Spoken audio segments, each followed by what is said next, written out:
جمعیت علماء اسلام فضل الرحمان group Sindh کے secretary general مولانا راشد سومرو ہمارے ساتھ آج موجود ہیں. میں ہوں آپ کا میزبان عدنان ملک.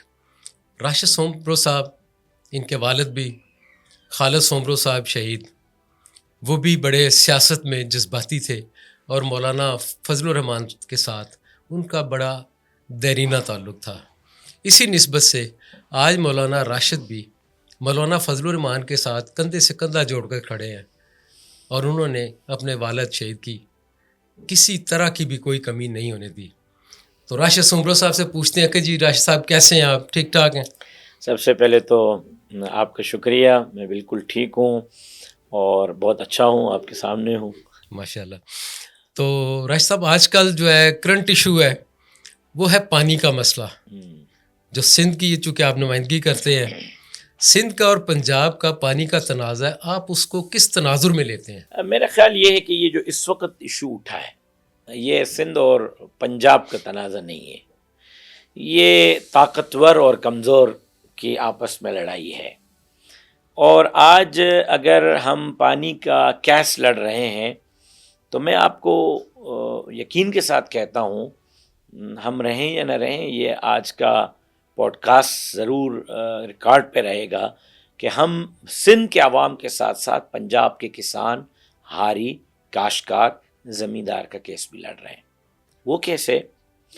وہ ایسے کہ پاکستان کو ایک فنڈ دیا گیا کہ آپ نے کتنی ہم سے جو ہے وہ قرضے لینے ہیں اور کتنے آپ نے ہم سے جو ہے وہ پیسے لینے ہیں، یہ اتنے ارب ڈالر ہیں، یہ آپ لیں اور پاکستان کی زراعت کو مستحکم کریں تاکہ آپ خود کفیل بنیں. پیسے آ گئے. جب پیسے آ گئے تو وہ بجائے اس کے کہ جہاں جہاں زراعت مضبوط ہے، کمزور ہے، بہتری کی اس کی ضرورت ہے، وہاں خرچ کرنے تھے. پنجاب میں، سندھ میں زمین جو بنجر اور ریت میں پڑی ہوئی تھی اس کو طاقتور لوگوں کو الاٹ کر دیا گیا. کسی کو 10,000 ایکڑ، کسی کو 50,000 ایکڑ، کسی کو 1,00,000 ایکڑ، اور یہ کوئی 50 لاکھ ایکڑ سے زائد کی زمین ہے. فری آف کاسٹ کر دی گئی. میں تو سمجھتا ہوں شاید کیونکہ اس کی کوئی فگر عوام کے سامنے نہیں ہے. چلیں، لکھا گیا کہ جی ہم یہ 2 کینال نکال رہے ہیں تو ہم بارش کا پانی ڈالیں گے اور ہم سیلاب کا پانی ڈالیں گے. اب بھائی بارش 4 سال سے نہیں ہوئی، سیلاب 15 سال سے نہیں آیا، آپ کیسے زمینوں کو آباد کریں گے؟ جھوٹ بول رہے ہیں. پھر آئیں پانی کے معاملے پہ، 3 دریا بیچے گئے. 3 دریا بیچنے کے بعد تنازع کھڑا ہوا. تنازع کے بعد 91 میں ایک معاہدہ ہوا. اس معاہدے کے تحت صوبوں کو پانی دینا تھا. 91 ایکڑ کے تحت جو سندھ کو پانی ملنا ہے اس سے آج سندھ میں پانی 55% شارٹیج پہ. آج سندھ کی حالت یہ کہ سکھر ضلع دریائے سندھ کے اوپر واقع ہے.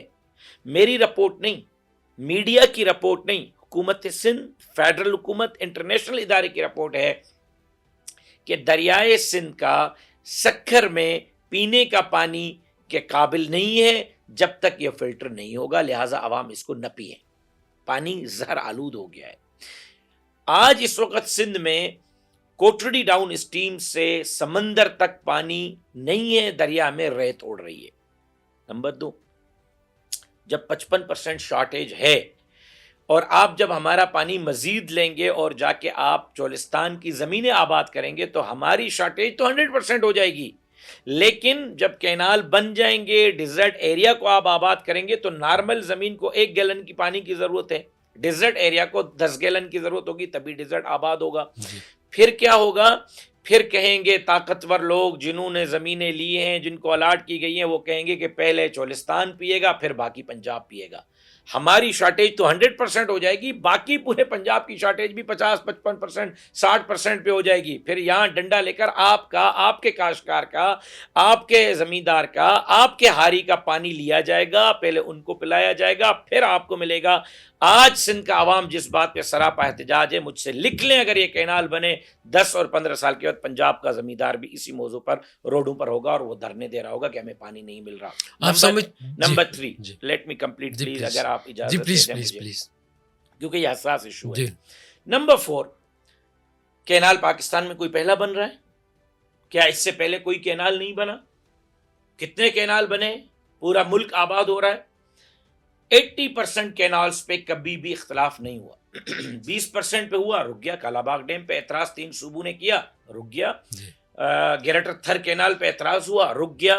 یہ ایسا کیسا کینال ہے کہ جو رکنے کا نام نہیں لے رہا؟ پورا سندھ سراپا احتجاج ہے. ریلوے ٹریک بند ہیں، مارکیٹیں بند ہیں. کون ہندو، کون مسلم، کون سیاستدان، کون مذہبی رہنما، کیا جمعے کا اجتماع، کیا عید کا اجتماع، کیا شادی، کیا جنازہ، کیا روڈ، کیا راستے. اس وقت 47 ٹیمپریچر ہے سندھ میں. وکلا روڈ پہ بیٹھے ہوئے ہیں، عوام روڈ پہ بیٹھے ہوئے ہیں. جے یو آئی 8 مہینے سے روڈ پہ تحریک چلا رہی ہے سندھو بچائے سندھ بچائے کے نام سے. کیوں نہیں رک رہا؟ ایسا کون سا منصوبہ ہے؟ نمبر 4، آپ کے پاکستان ہے. پاکستان کا نام 4 صوبوں کی اس پر ہے، سندھ، پنجاب، بلوچستان، خیبر پختونخوا. اس کے بڑے پروجیکٹ کو حل کرنے اور پانی کو حل کرنے کے لیے 3 ادارے ہیں. ایک کا نام CCI، ایک کا نام ایکنک، ایک کا نام ارسا. چولستان کے کینال کیا CCI میں ڈسکس ہوئے؟ کیا ایکنک میں ڈسکس ہوئے؟ کیا ارسا میں ڈسکس ہوئے؟ کیوں CCI کو بائی پاس کیا گیا؟ کیوں ایکنک کو بائی پاس کیا گیا؟ کیوں ارسا کو بائی پاس کیا گیا؟ وہ کون سی چوری ہے جو پنجاب سے بھی چھپائی جا رہی ہے، جو سندھ سے بھی چھپائی جا رہی ہے، خیبر اور بلوچستان سے بھی چھپائی جا رہی ہے؟ چھوٹے صوبے احساس محرومی کا شکار ہیں. چھوٹے صوبوں سے حقوق چھین کر آپ پاکستان مضبوط نہیں کر سکتے. پاکستان کی سلامتی اور مضبوطی صوبوں کی سلامتی اور مضبوطی میں. آپ صوبوں سے حق چھینیں، پھر عوام آواز اٹھائیں، پھر آپ کہیں کہ یہ باغی ہیں، یہ غدار ہیں. میں سمجھتا ہوں اندھیرے میں، بند کمروں میں لوگوں کے فیوچر کے فیصلے کرنے والے پاکستان دشمن ہیں. ان کو اپنے فیصلوں پر نظر ثانی کرنی چاہیے. یہ فیصلہ کس نے کیا ہے؟ مجھے تو نہیں پتا کس نے کیا ہے. نہیں، آپ تو اسٹیک ہولڈر ہیں، آپ کو پتا ہونا چاہیے. نہیں پتا کہ پھر ایسے کون سے، یہی تو میرا سوال ہے. قومی اسمبلی میں ڈسکس نہیں ہوا، کسی نہ صوبے قومی میں نہیں اسمبلی ہوا، میں ہوا، نہ سینٹ میں ہوا، نہ ارسا میں ہوا، نہ ایکنک میں ہوا، نہ نہ صوبوں میں ہوا. CCI میں ہوا، کہیں بھی نہیں ہوا. سندھ اسمبلی نے ریزولوشن پاس کی ہے. بلاول بھٹو زرداری صاحب اس پہ چیخ رہے ہیں، پیر صاحب پگاڑا اس کو مسترد کر چکے، MQM اس کو مسترد کر چکی، JUI اس کو مسترد کر چکی، کانفرنس جماعتیں اس کو مسترد کر چکی. پھر کیا رہ جاتا ہے؟ یہ پاکستان کی بقا کا مسئلہ ہے. طاقتور کو مزید طاقتور بنانے کی منصوبہ بندی ہے. غریب کے پاس کچھ نہیں بچا سوائے اس کے کہ وہ زمین میں جائے، کاشت کرے، اپنے بچوں کے پیٹ پالنے کے لیے گندم اٹھائے، چاول اٹھائے، گنا اٹھائے، کپاس اٹھائے، سبزی اٹھائے. اب اس سے بھی اس کو محروم کیا جاتا ہے. طاقتور اور اشرافیہ چاہیں گے تو گندم غریب کو پہنچے گی، وہ چاہیں گے تو چاول غریب کو پہنچے گا، وہ چاہیں گے تو سبزی غریب کو پہنچے گی. وہ چاہتے کہ ہر معاملے میں ہمارے سامنے غریب یوں ہاتھ کرتا ہے. کھانے کے معاملے میں وہ خود کفیل کیوں ہے؟ سبزی کے معاملے میں وہ خود کفیل کیوں ہے؟ اپنا پیٹ پالنے کے لیے اپنی زمین کی کھیتی باڑی کیوں کرتا ہے؟ چھینو اس سے. اور اشرافیہ کو وہ یہ سب کچھ دے دیں گے. کل مزدور کے ہاتھ میں، کسان کے ہاتھ میں، زمیندار کے ہاتھ میں، مزارع کے ہاتھ میں یہ چیز نہیں رہے گی. یہ اشرافیہ کے ہاتھ میں ہوگی. وہ چاہیں گے جس ریٹ پر اس ریٹ پہ گندم بیچیں گے، وہ چاہیں گے جس ریٹ پہ اس ریٹ پہ چاول بیچیں گے، وہ چاہیں گے جس ریٹ پہ اس ریٹ پہ سبزی بیچیں گے. لوگ اور مریں گے. پنجاب کے لوگوں نے بھی کہا ہے کہ اسپیکر پنجاب اسمبلی ملک احمد خان نے بھی کہا ہے اور رانا ثناء اللہ صاحب نے بھی کہا ہے کہ ایسا کوئی بات نہیں ہے، کسی کا حق نہ کھانے دیا جائے گا نہ کھایا جائے گا. تو پھر اس پہ سیاست ہو رہی ہے. سیاست نہیں ہو رہی. کیا ہو رہا ہے پھر؟ یہ حق کی جنگ لڑی جا رہی ہے. حق کس سے لے رہے ہیں آپ؟ حق لے رہے ہیں ان سے جو ہمارے حق پر قبضہ کر رہے ہیں. کون قبضہ کر رہا ہے؟ جو اسلام آباد میں بیٹھے ہیں، جو طاقتور ہیں، جو دن اور رات میں فیصلے کرتے ہیں اسمبلیاں بیچنے اور خریدنے کی، جو فیصلے کرتے ہیں ملک کو جو ہے وہ کس کو ایوان میں لانا ہے، کس کو ایوان میں نہیں لانا ہے. ان سیاستدانوں سے حق چھین رہے ہیں جو عوام کے اندر پذیرائی کھو چکے ہیں، جو جا کے رات کے اندھیروں میں اپنے اقتدار کو بچانے کے لیے عوام کے حقوق کی سودے بازی کرتے ہیں. ان کے خلاف لڑ رہے ہیں ہم. چولستان ہے نا، کیا چولستان میں کوئی انسان نہیں رہتا؟ آج چولستان کا غریب وہاں سے نکالا جا رہا ہے اور وہ سراپا احتجاج ہے. یہ زمین اگر آباد کرنی تھی تو اسی چولستان میں بکریاں چلانے والے کو آپ 5000 ایکڑ دیتے، میں آپ کو سلوٹ کرتا. اسی چولستان کے اندر پر دادا اور تر دادا سے رہنے والے کو آپ 100 ایکڑ زمین دیتے، میں آپ کو سلام کرتا کہ ہاں آپ نے غریبوں کی جو ہے وہ، آپ تو جو جامشورہ میں پاور پلانٹ لگا رہے ہیں ان کو وہاں سے پکڑا ہے، ان کو اٹھا کے لائیں کہ زمین، کیا کام ہے پاور پلانٹ والوں کا بھائی زمینداری سے؟ آپ نے تو آئل اینڈ گیس والوں کو اٹھایا اور ان کو زمین دی ہے، کیا وہ آباد کرو؟ کیا تک بنتا ہے آئل اینڈ گیس والے کا زراعت کے ساتھ؟ صرف اس لیے کہ وہ پہلے سے ارب پتی اور کھرب پتی ہیں، مزید وہ مالدار بنے۔ تو آپ کا یہ کہنا ہے کہ یہ سیاسی رشوت کے طور پر یہ جگہ جو ہے وہ الاٹ کی جا رہی ہے ان لوگوں کو، بالکل اور ان کو دولت مندوں کو مزید دولت مند بالکل اور غریبوں کو مزید غریب بنایا مزید جا غریب رہا ہے۔ بنایا جا رہا ہے، کیونکہ یہ واحد ایک پاکستان کے اندر چیز ہے جو غریب کے ہاتھ میں، یہ اس سے لینے کی منصوبہ بندی ہے، یہ اس سے چھیننے کی منصوبہ بندی ہے، اور اسے چھیننے کے لیے یہ ہو رہا ہے، اور ہم غریب کا حق غریب کے پاس رکھنے کے لیے سراپا احتجاج ہیں، عوام کے حق کے لیے سراپا احتجاج ہے، اس میں کوئی سیاست نہیں ہے۔ مولانا میں نے آپ کی تقاریر بڑی سنی ہے، جی آپ بڑے جذباتی انداز میں بولتے ہیں، لیکن آپ کی باتیں حقیقت کے قریب تر ہوتی ہیں۔ جی سیاست تو تحمل کا، بردباری کا، وفاداری کا اور کمپرومائز کا نام ہے، لیکن آپ کی تقریروں سے لگتا ہے کہ آپ تو کسی سے کمپرومائز کرنا چاہتے ہی نہیں ہیں، کیا وجہ ہے؟ ایسا بالکل بھی نہیں ہے، میں اس لیڈر کا فالوور ہوں جس کے اندر اعتدال، صبر، استقامت، پاکستان کے ساتھ کمٹمنٹ کوٹ کوٹ کے بھری ہوئی ہے۔ میں مولانا فضل الرحمان کا کارکن ہوں جس کے اندر اعتدال ہے، جس کے اندر پاکستانیت ہے، جس کے اندر عدم تشدد ہے۔ میں شیخ الہند کا وارث ہوں جس نے مجھے عدم تشدد کا درس دیا ہے۔ میری گفتگو، اگر آپ کسی کو یہ محسوس ہوتا ہے کہ میری گفتگو اس کے لیے بم اور بارود اور گولی ہے تو وہ سمجھے، لیکن بم، بارود اور گولی کا میں قائل نہیں ہوں، میں جمہوریت کا قائل ہوں، میں ڈیموکریٹک وے کے ساتھ اپنا حق کے لیے لڑنے کا قائل ہوں۔ میرا احتجاج، میری تقریر، میرا مظاہرہ، میرا دھرنا، میرا سب کچھ پاکستان کے آئین کے ماتحت ہے۔ میں نے کبھی پاکستان کے آئین کو کراس نہیں کیا۔ آپ نے کہا کہ میں گولی کو نہیں مانتا، گولی اور گولے کو نہیں مانتا، جی، بلکہ ٹھیک ہے، وہ تو کھائی ہے، میں نے اپنے بلکہ والد کا جنازہ اٹھایا جی مجھے پتہ ہے آپ پہ بھی تو قاتلانہ حملہ ہوا تھا، ایک مرتبہ ہوا تھا۔ جی مجھے یہ بتائیں کہ آپ نے جام شوروں میں ایک دھرنے کے دوران یہ کہا تھا کہ میں گولی کھانا چاہتا ہوں، آپ مجھے گولی مارو۔ جی ہاں، آپ مجھے کیوں گولی نہیں مارتے ہو؟ جی ہاں، آپ مجھے گولی مارو۔ جی ابھی آپ کہہ رہے تھے کہ آپ گولی کی سیاست نہیں میں چاہتے۔ مار نہیں رہا تھا نا، میں اپنے لیے مانگ رہا تھا۔ ہاں، کیوں مانگ رہے کیونکہ تھے؟ میری بے عزتی کی گئی، مجھے کیا روکا ہوا گیا، تھا؟ جی مجھے روکا گیا، میں جی روکا۔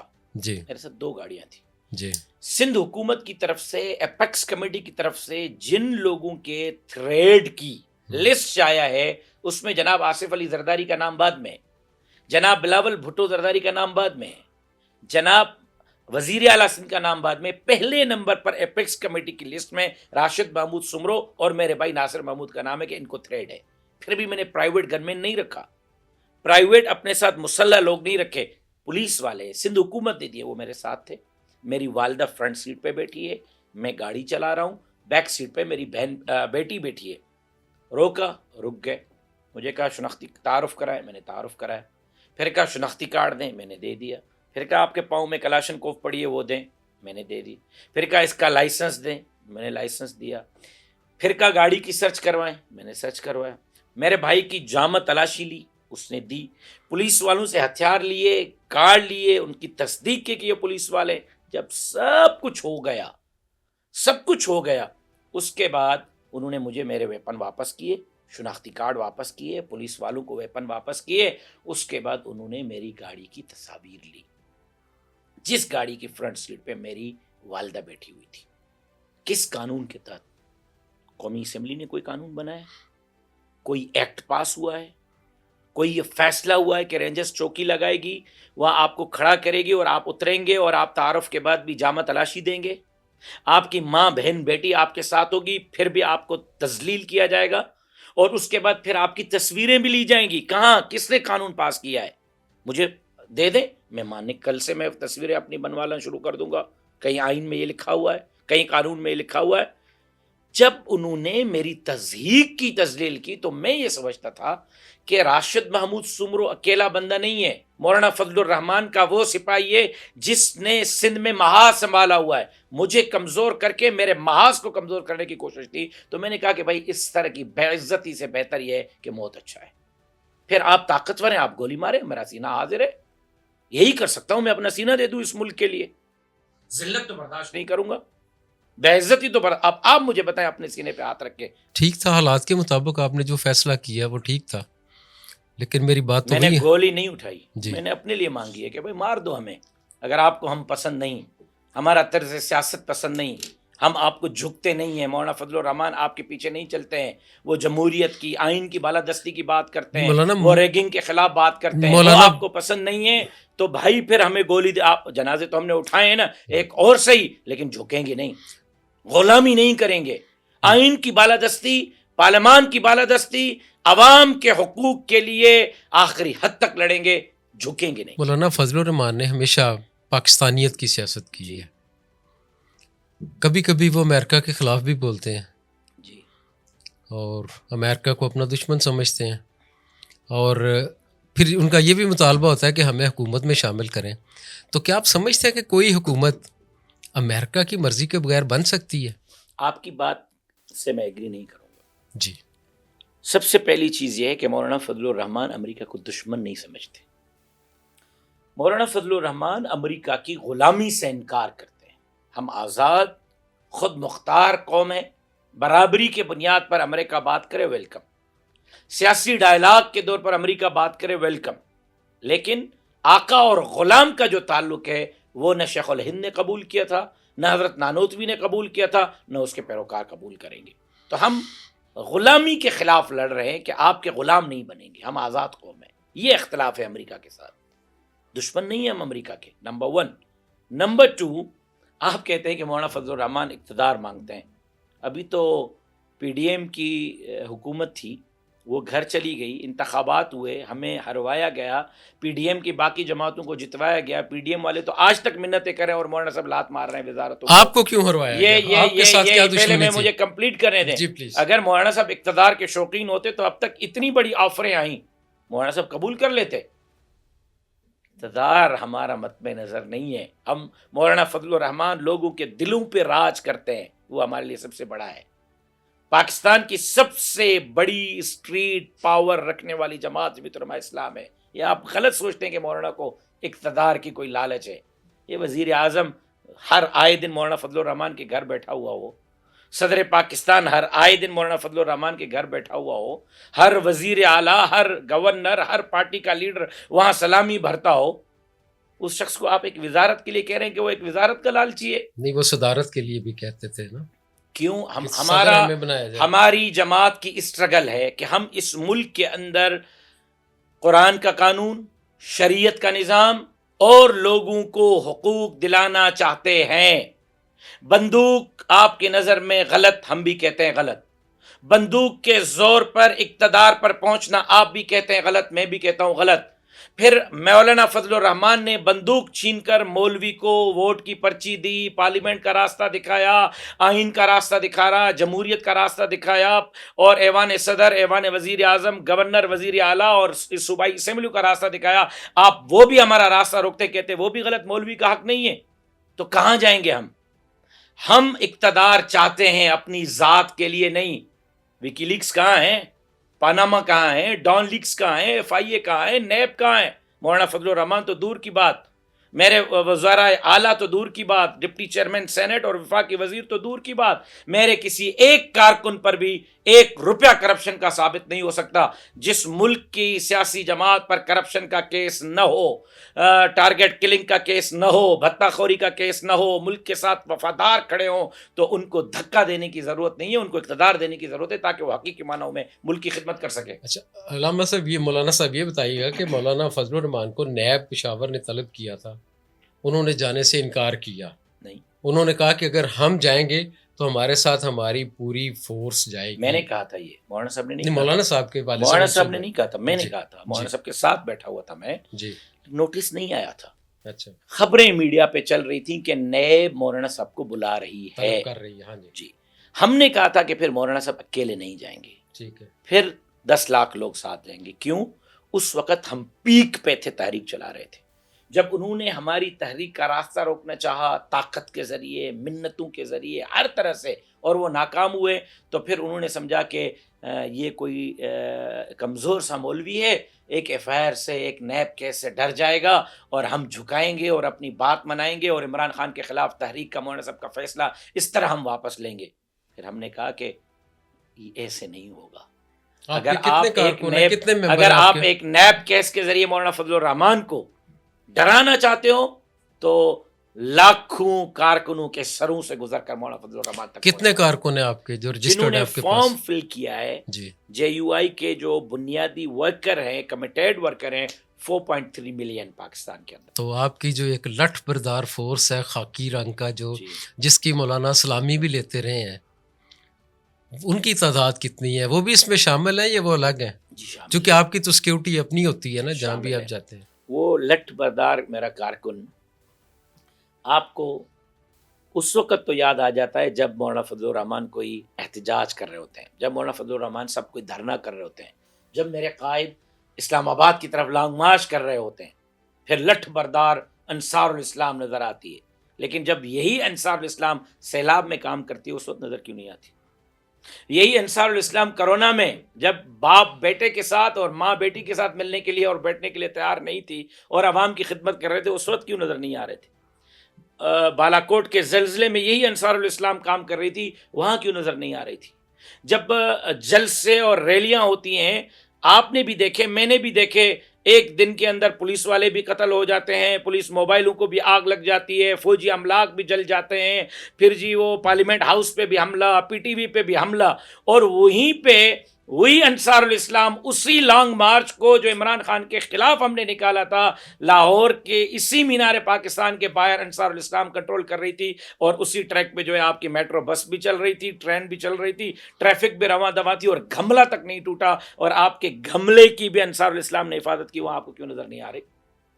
نہیں، ہمیں تو نظر آتی ہے، ہمیں تو فورس بھی نظر آپ سے آتی ہے، مراد وہی لوگ ہیں اور جن کو اعتراض ہے. نہیں، بڑی ڈسپلن فورس ہے آپ کی. جی فورس آپ نہیں ہے، ورکرز ہیں، رضاکار ہیں. نہیں، جب ہمارے ہاں فورس کا کانسیپٹ نہیں نہیں دیکھیں، ہے. جب ایک یونیفارم رضاکار. آپ دے دیتے ہیں، جی یونیفارم دے دیتے ہیں جی. تو وہ ایک فورس ہو جاتی ہے. نہیں. میں اسے فورس اچھا، کہہ رہا ہوں، آپ اسے رضاکار کہہ رہے آپ ہیں. اسکاؤٹس کو فورس کہیں گے؟ جی آپ اسکاؤٹس کو سر، فورس کہیں گے؟ اسکاؤٹس بھی فورس آپ کہلاتی ہے. اسکاؤٹس کو فورس جی کہیں گے؟ بالکل، وہ فورس آپ کہلاتی ایدھی ہے. کے رضاکار کو فورس کہیں گے؟ آپ چھیپا کے رضاکار کو فورس کہیں گے؟ آپ مجھے کسی فلاحی ادارے کے رضاکار کو فورس کہیں گے؟ جے یو آئی فورس پر یقین نہیں رکھتی، افواج پاکستان کے ساتھ شانہ بشانہ ملک کے سرحدات کی حفاظت کا عزم رکھتی ہے. فورس ہمارے ملک میں وہ ہیں جن کو آئین نے فورس ڈکلیئر کیا ہے، ہمارے رضاکار ہیں. مولانا فضل ہمارے الرحمان، آئین میں اس کا نام رضاکار لکھا ہوا ہے. ٹھیک ہے، جب میرا آئین اس کو رضاکار کہتا ہے، آپ اس کو فورس کا نام دیں، جو چاہے نام دیں، میرے نظر میں وہ وہی ہے جو میرا آئین اس کو ڈکلیئر کرتا ہے. آپ کی بات ٹھیک ہے، لیکن ہم نے یہ بھی دیکھا تھا کہ آپ کی فورس نے باقاعدہ پریڈ کی، مارچ کیا، مولانا فضل الرحمان صاحب نے ان سے سلامی لی، باقاعدہ انہیں سلیوٹ کیا گیا. ٹھیک ہے، تو کیا پھر یہ فورس نہیں ہے؟ یہ رضاکار ہیں.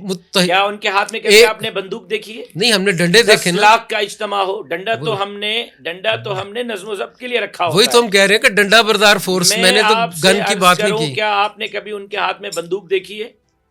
کبھی آپ نے ان کو ملک کے آئین کے خلاف کسی جگہ پر دیکھا ہے؟ میں تو آپ کو کہہ رہا ہوں کہ وہ سپریم کورٹ کے باہر تھے تو سپریم کورٹ کے گیلری میں لگے ہوئے پھولوں کی حفاظت کر رہے تھے ان ڈنڈوں کے ساتھ.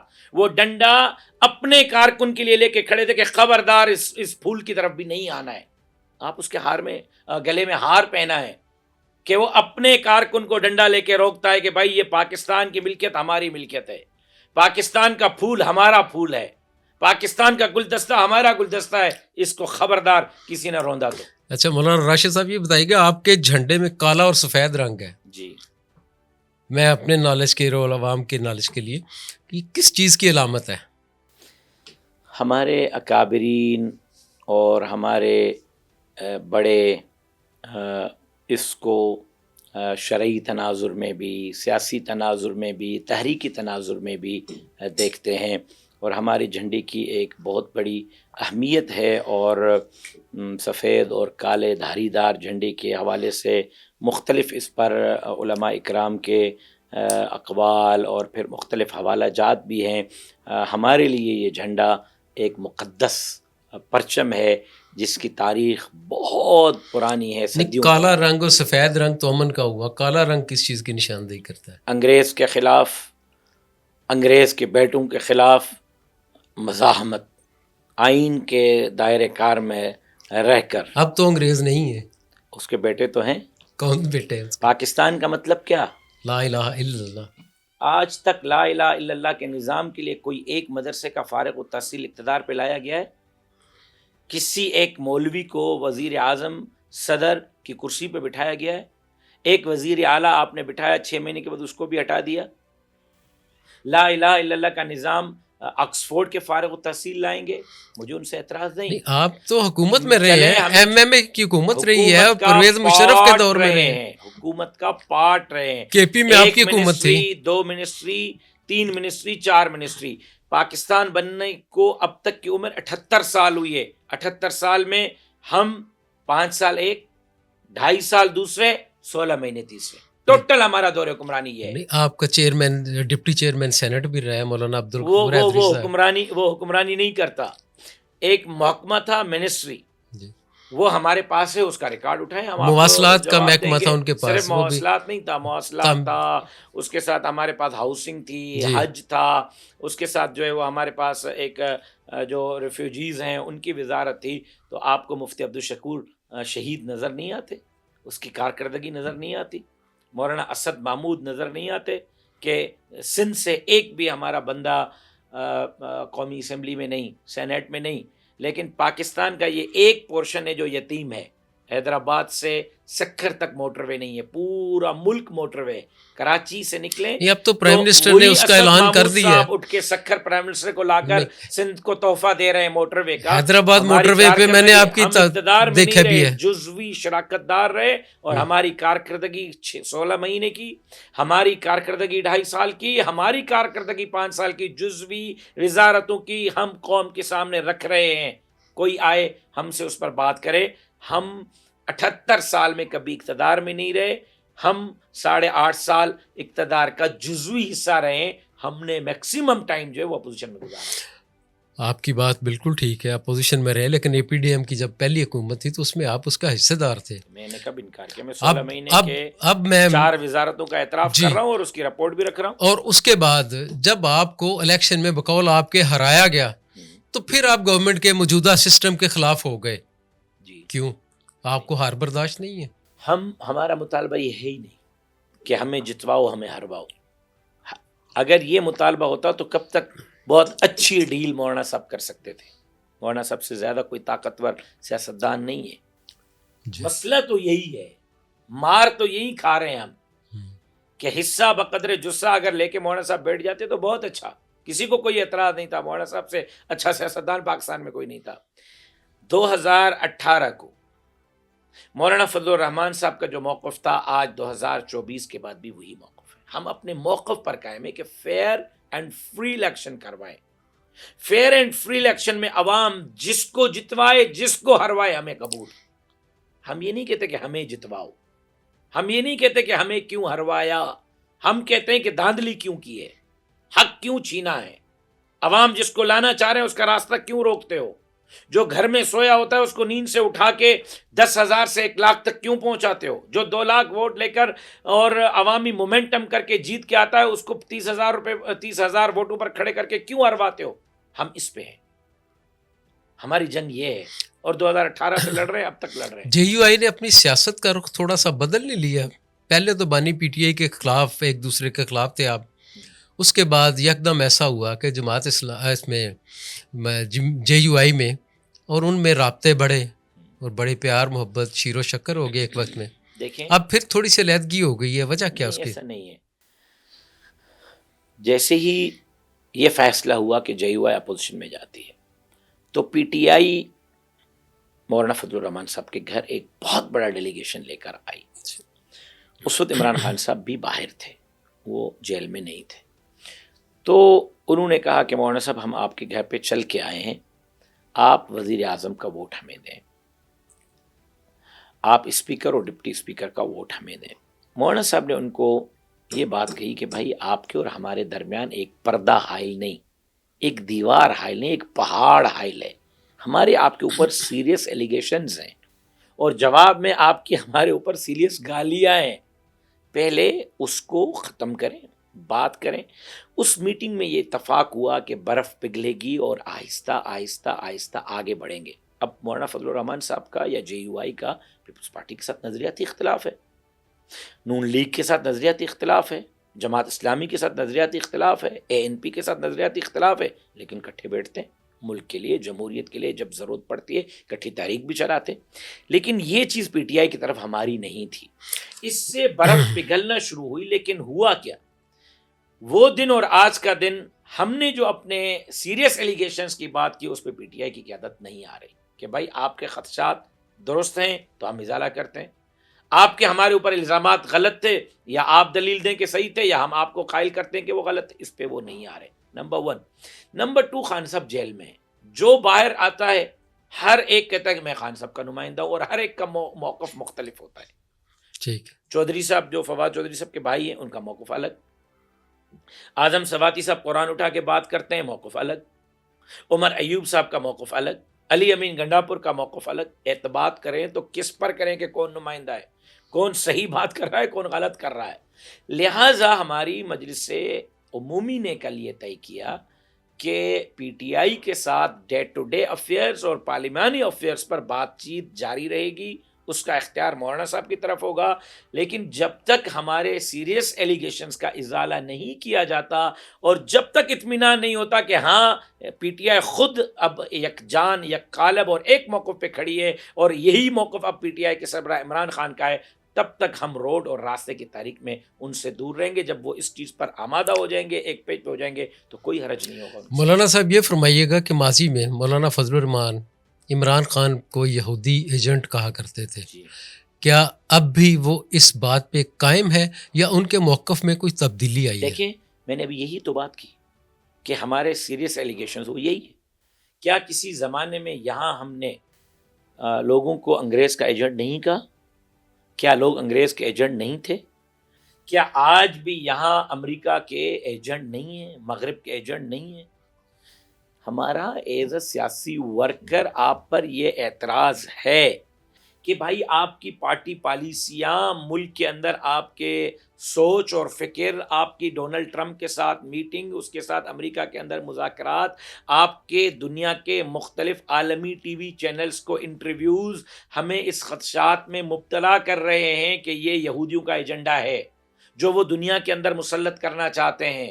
اور آپ کے ذریعے آپ چاہیں یا نہ چاہیں، آپ اس کو سمجھ رہے ہیں یا نہیں سمجھ رہے، ہم سمجھتے ہیں ہمارا یہ خدشہ ہے کہ یہ ایجنڈا وہی ہے جو پاکستان کے اندر وہ آپ کو مہرے کے طور پر استعمال کر کے یہاں امپلیمنٹ کرانا چاہتے ہیں. تو اگر ہم غلط ہیں، اگر یہ الزام ہمارا غلط ہے، تو ہمارے ساتھ بیٹھیں نا، ہمیں قائل کریں کہ آپ غلط ہیں، بات کریں نا. یہ کیا ہوا کہ ہم آپ پر سیریس ایلیگیشن لگائیں اور آپ جواب میں گالی دیں؟ اب کو موقف میں تبدیلی آئی ہے دونوں نہیں، پارٹیوں کے؟ نہیں، ابھی تک وہی قائم ابھی ہے؟ تک ہمارے خیالات اس وقت، اب تو خان صاحب پچھلے 1.5-2 سال سے جیل میں ہیں، جی. تو ان کا کوئی موقف آیا نہیں، تو اب ہم ان کے بارے میں کیا تبصرہ کریں. لیکن اس وقت کے خیالات جو تھے ابھی تک ہمیں اس پر اطمینان نہیں دلایا. پاکستان میں دو پارٹیوں کی حکومت رہی ہے، تیسری تو چند سال کے لیے آئی تھی. جی. ایک تھی پاکستان پیپلز پارٹی اور ایک تھی مسلم لیگ، جو اب مسلم لیگ نواز ہو چکی ہے. مولانا صاحب کا جو جھکاؤ ہے وہ کس طرف ہے؟ آصف علی زرداری صاحب کی طرف یا میاں محمد نواز شریف صاحب؟ جمعیت علماء اسلام کی طرف. ان کا جے یو آئی کا کس کی طرف ہے جھکاؤ؟ کسی کی طرف جھکا کس نہیں سے وہ سیاست میں ایزی فیل کرتے ہیں، فیملیئر ہیں مولانا کہ جو ان کی بات مان لے؟ مولانا فضل الرحمان صاحب کے ساتھ سب ایزی فیل کرتے ہیں. مولانا صاحب کسی کے ساتھ ایزی فیل نہیں کرتے، کیونکہ ہر ایک اپنے مفادات کے گرد گھومتا ہے. ہم نے سب کو آزما لیا ہے. وقت ہوتا ہے تو مولانا فضل الرحمان صاحب سے اچھا سیاستدان کوئی نہیں ہوتا.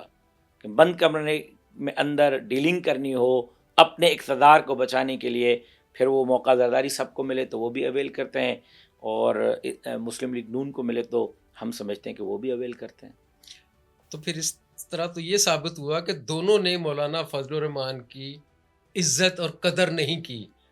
جب وہ اپوزیشن میں ان کے ساتھ ہوتے ہیں تو ان سے پوچھ کے چلتے ہیں، انہیں پوچھ کے نہیں چلتے، اتحادوں کا مولانا سربراہ صاحب کے بغیر ان کا گزارا نہیں ہوتا، ان سے اتحادوں کے جب سربراہ بنتے ہیں جی تو ان کی مشاورت سے چلتے ہیں. جی جب اقتدار لینے کی باری آتی ہے تو دونوں مولانا صاحب کو جو ہے وہ چھوڑ جاتے ہیں، کیوں؟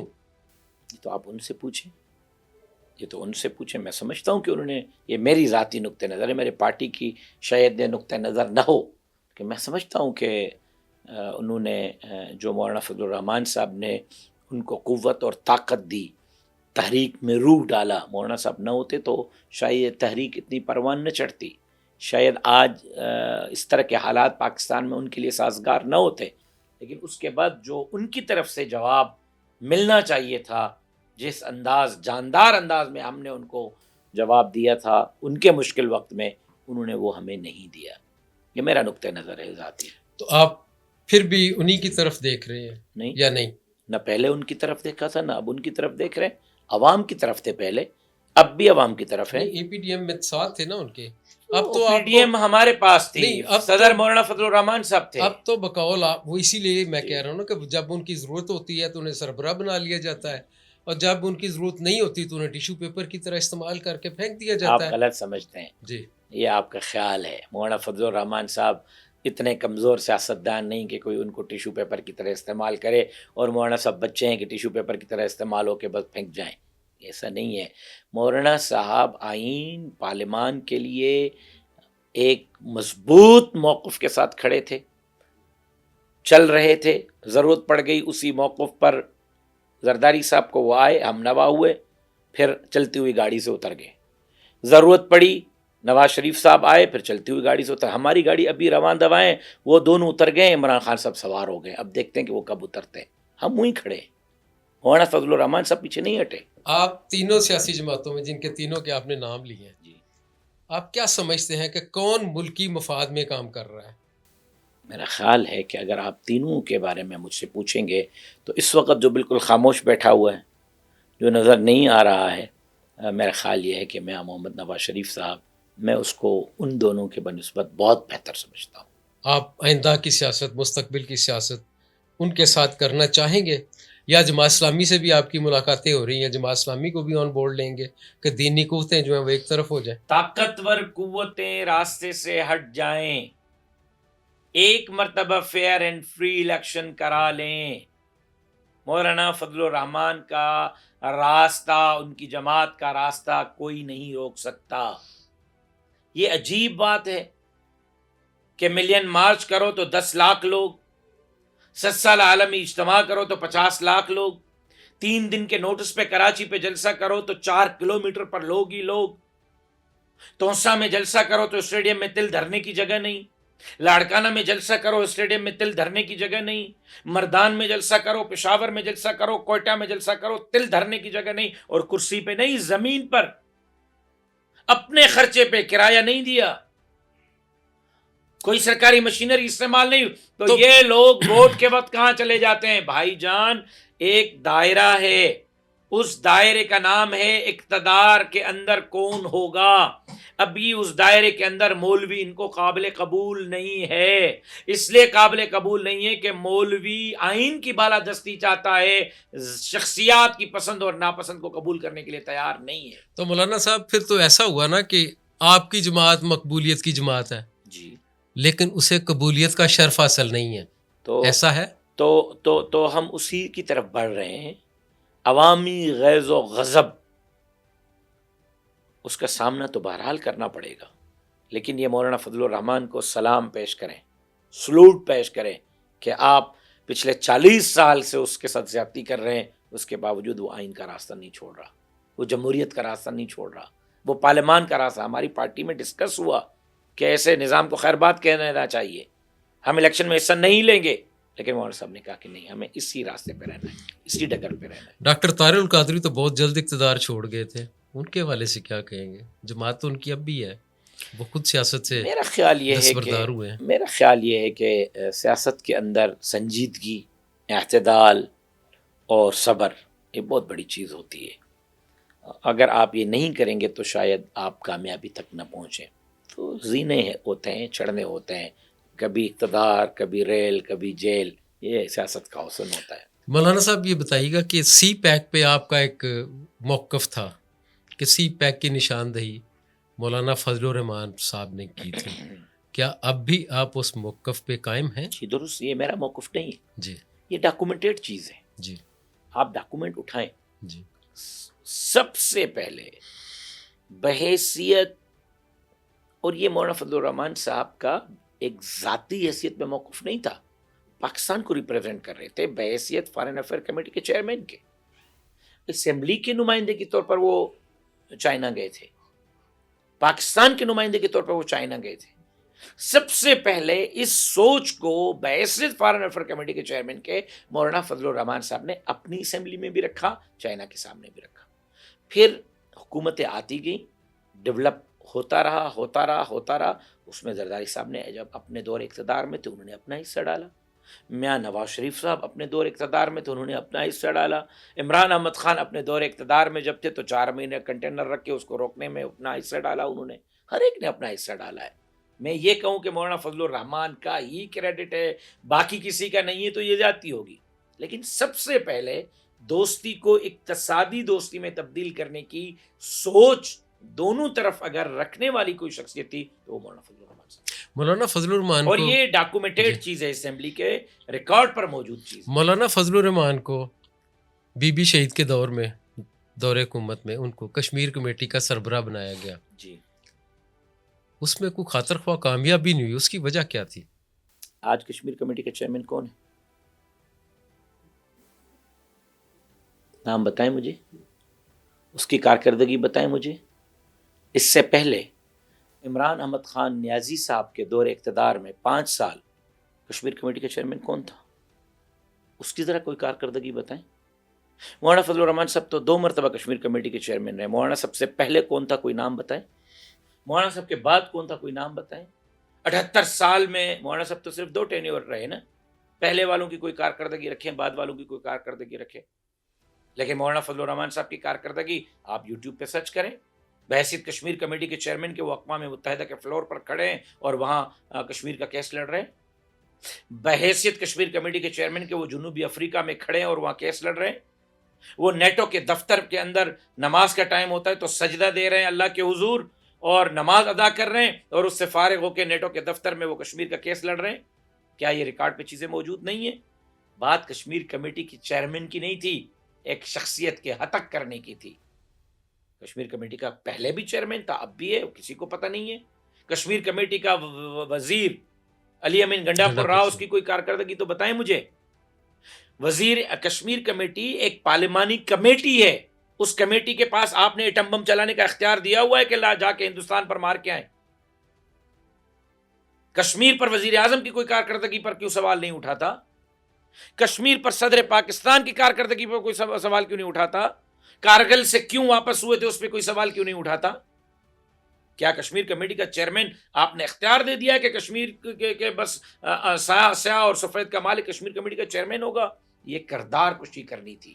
کس نے کی وہ کردار کشی؟ وہی میں جاننا چاہ رہا ہوں. وہ لوگ جو بند کمروں میں فیصلہ کرتے ہیں، جن کی بات ماننے سے مولانا فضل الرحمان انکار کرتے ہیں، جو غیر جمہوری راستہ اختیار کرتے ہیں، وہی لوگ. ان کی کردار کشی کیوں کی جاتی ہے؟ اس لیے کہ مولانا صاحب ان کی غلامی کرنے سے انکار کرتے ہیں. عمران خان بھی جب تقریر کرتا تھا تو مولانا کے لیے کوئی عجیب سے الفاظ استعمال کرتا تھا. جب کشمیر کمیٹی کے وہ ممبر تھے، چیئرمین تھے، اس وقت بھی ہوا. تو آپ سمجھتے ہیں کہ کون سی وقوت ہیں جو مولانا فضل الرحمان کو آگے اپنا کردار ادا کرنے کے لیے کی تقریریں نہیں آنا اٹھا چاہ کے رہے؟ دیکھ رہے ہیں، اس کی مفتی صاحب کے خلاف جاندار تقریریں تھیں. جی، بے نظیر صاحبہ کی تقریریں اٹھائیں، مولانا صاحب کے خلاف جاندار تقریریں تھیں. یہی نواز شریف صاحب کی تقریریں مولانا صاحب کے خلاف اٹھائیں. پھر وقت آنے پر یہی کہتے ہیں کہ نہیں، مولانا صاحب سے اچھا آدمی کوئی نہیں ہے. جب ضرورت ہوتی ہے. تقریر جب کرتے ہیں تو ان کی مجبوری ہوتی ہے، جب اپنی مجبوری ہوتی ہے تو پھر مولانا صاحب سے اچھا کوئی بندہ ہوتا نہیں ہے. اور یہی بات انشاءاللہ عمران خان جیل سے باہر آنے دیں، وہ بھی کریں گے کہ مولانا فضل الرحمان سے بڑا اچھا انسان کوئی نہیں ہے. آپ سے رابطے ہیں ان کے ابھی بھی؟ نہیں، جو پی ٹی آئی ہے ان کے رابطے ضرور ہیں. جی. مولانا صاحب کے گھر آ رہے ہیں، جا رہے ہیں، مولانا صاحب ان کے پاس آ رہے ہیں، جا رہے ہیں، گپ شپیں ہو رہی ہیں، ایشوز ڈسکس ہو رہے ہیں، پارلیمانی ایشوز ڈسکس ہو رہے ہیں، خان صاحب کے ساتھ کوئی رابطہ نہیں ہے. میرا خیال ہے کہ وہ جو نفرت کی سیاست تھی دونوں جماعتوں کے درمیان وہ اب ختم ہوتی جا رہی ہے، کم ہو گئی کم ہے. ہو یہ رہی اچھی ہے. بات ہے. سیاست کے اندر نفرت کی سیاست نہیں ہونی چاہیے، اعتدال کی سیاست ہونی چاہیے. جس طرح ایک نظریاتی اختلاف کے ساتھ پیپلز پارٹی کے ساتھ جے یو آئی بات کرتی ہے، نظریاتی اختلاف کے باوجود نون لیگ سے بات کرتی ہے، نظریاتی اختلاف کے باوجود وہ اے این پی سے، ایم کیو ایم سے، جی ڈی اے سے، کانفرنس جماعتوں سے بات کرتے ہیں. تو یہاں بھی یہ ہونا چاہیے کہ نظریاتی اختلاف کے باوجود اتنا دونوں جماعتوں کے اندر ہونا چاہیے کہ ایک ٹیبل پہ بیٹھ کے وہ ملک کے لیے سوچ سکیں اور بات چیت کر سکیں. مولانا صاحب آخر میں یہ بتائیے گا کہ غزہ کی صورتحال پہ اقوام عالم کو خصوصاً مسلمان ممالک کو کیا کرنا چاہیے؟ کیا وہ اپنا کردار ادا کر رہے ہیں؟ جو 53 ملکوں کی فوج تھی وہ کہاں گئی ہے؟ اگر آپ میرا جملہ نہ کاٹیں تو میں یہ کہنے پہ مجبور ہوں کہ 53 اسلامی ممالک کے حکمران بےغیرتی کا کردار ادا کر رہے ہیں، غفلت کی نیند میں سوئے ہوئے ہیں، اپنے مفادات کے گرد گھوم رہے ہیں، اپنے حکومتی بچانے کے چکر میں ہیں. اور آج امت اقصی اور غزہ کے معصوم بچے اور ان کے چیتھڑے امت مسلمہ کو پکار رہے ہیں. لیکن میں سلام عقیدت پیش کرتا ہوں مولانا فضل الرحمان صاحب کو کہ پہلے دن سے وہ غزہ کے ساتھ کھڑے ہیں. ایک مرتبہ نہیں، 2 مرتبہ نہیں، 3 مرتبہ نہیں، 7 مرتبہ وہ ان 2 سالوں میں حماس کی لیڈرشپ سے ملاقات کر کے آئے، بار بار وہاں گئے ہیں. غزہ کے لیے اسرائیل مرد آباد ملین مارچ کا جال مولانا فضل الرحمان صاحب نے بچھایا ہے، عوام کو کھڑا کر دیا ہے اسرائیل کے خلاف، فلسطین کے حق میں. لاکھ اور یہی کر سکتے ہیں، اور کیا کر سکتے ہیں؟ ہم جمہوری بندے ہیں، ڈیموکریٹک وے میں اپنا آواز دنیا تک پہنچا رہے ہیں، اور ہمارے بس میں شاید یہی ہے کہ ہم روڈ پہ، راستے پہ مظاہرے کریں، دھرنے کریں، اسرائیل مرد آباد کے نعرے بلند کریں، اور قبلہ اول کے مسلمانوں کو بتائیں کہ ہمارے بس میں جو ہے وہ یہی ہے، ہم جو آپ کے لیے کر سکتے ہیں. مولانا راشد محمود سومرو صاحب، آپ کا بہت شکریہ، آپ نے آج ہمیں وقت دیا. اللہ حافظ.